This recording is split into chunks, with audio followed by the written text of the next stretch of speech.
ফরিদপুরের অর্থোপেডিক বিভাগের চিকিৎসক ডক্টর শাহিন জোয়ারদারের ওপর হামলার ঘটনায় প্রধান আসামি মুত্তাকিনকে গ্রেপ্তার করেছে পুলিশ।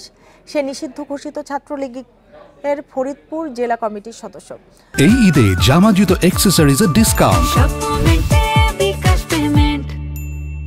পুলিশ জানায় 2024 সালে 24শে ডিসেম্বর মুত্তাকিনের নেতৃত্বে কয়েকজন ফরিদপুর মেডিকেল কলেজ হাসপাতালে প্রবেশ করে।